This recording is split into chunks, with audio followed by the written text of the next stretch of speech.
राधे राधे दोस्तों, श्री कृष्ण भगवान की ऐसे कितने किस्से कहानियाँ होंगे जिनमें से ये किस्सा आपके साथ साझा करने जा रही हूँ। पसंद आए तो लाइक जरूर कीजिएगा।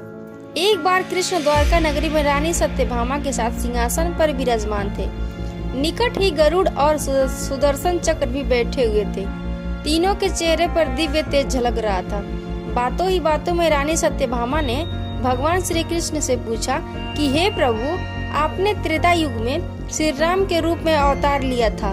सीता जी आपकी पत्नी थी, क्या वो मुझसे ज्यादा सुंदर थी?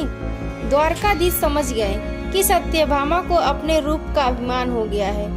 तभी गरुड़ जी ने कहा कि भगवान, क्या दुनिया में मुझसे भी ज्यादा तेज गति से कोई उड़ सकता है?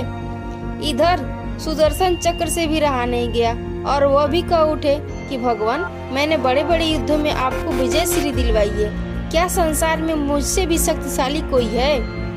भगवान श्री कृष्ण मंद मंद मुस्कुरा रहे थे। वे जान गए इन तीनों के भक्तों को अहंकार हो गया है और इनका अहंकार नष्ट होने का समय आ गया है। ऐसा सोचकर उन्होंने गरुड़ से कहा कि हे गरुड़, तुम हनुमान जी के पास जाओ और कहना कि भगवान श्री माता और माता सीता के साथ उनकी प्रतीक्षा कर रहे हैं। गरुड़ जी भगवान श्री कृष्ण की आज्ञा लेकर हनुमान जी को लाने चले गए।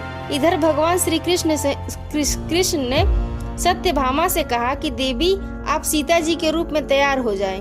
और स्वयं द्वारकाधीश ने राम जी का रूप धारण कर लिया। मधुसूदन ने सुदर्शन चक्र को आज्ञा देते हुए कहा कि तुम महल के प्रवेश द्वार पर पहरा दो और ध्यान रहे कि मेरी आज्ञा के बिना महल में प्रवेश न करे। भगवान श्री कृष्ण की आज्ञा पाकर चक्र महल के प्रवेश द्वार पर तैनात हो गए। गरुड़ जी ने हनुमान जी के पास पहुंचकर कहा, हे वानर श्रेष्ठ, भगवान राम माता सीता के साथ द्वारका में आपसे मिलने के लिए प्रतीक्षा कर रहे हैं। आप मेरे साथ चले, मैं आपको अपनी पीठ पर बैठाकर शीघ्र ही वहां ले जाऊंगा।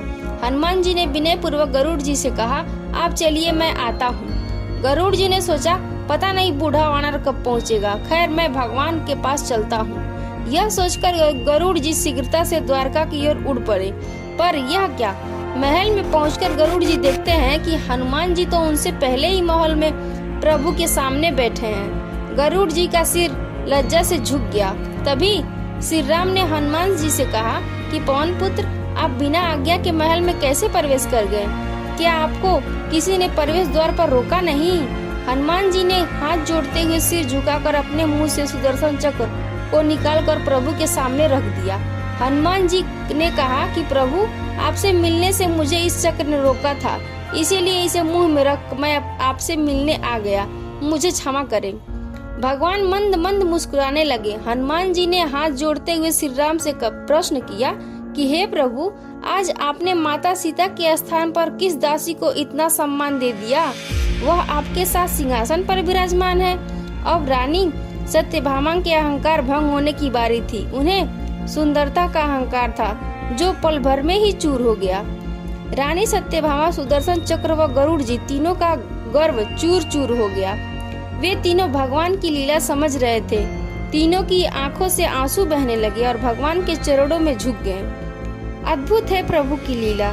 जब इन तीनों का अहंकार चूर चूर हो गया तो इन तीनों के सामने हम अपने आप को किस जगह पाते हैं? इसीलिए हमें भी किसी प्रकार का अहंकार नहीं करना चाहिए। ऐसे ही और किस्से कहानियों के लिए मेरे वीडियो को लाइक करें और मेरे चैनल को सब्सक्राइब करें। जय सीताराम, राधे श्याम।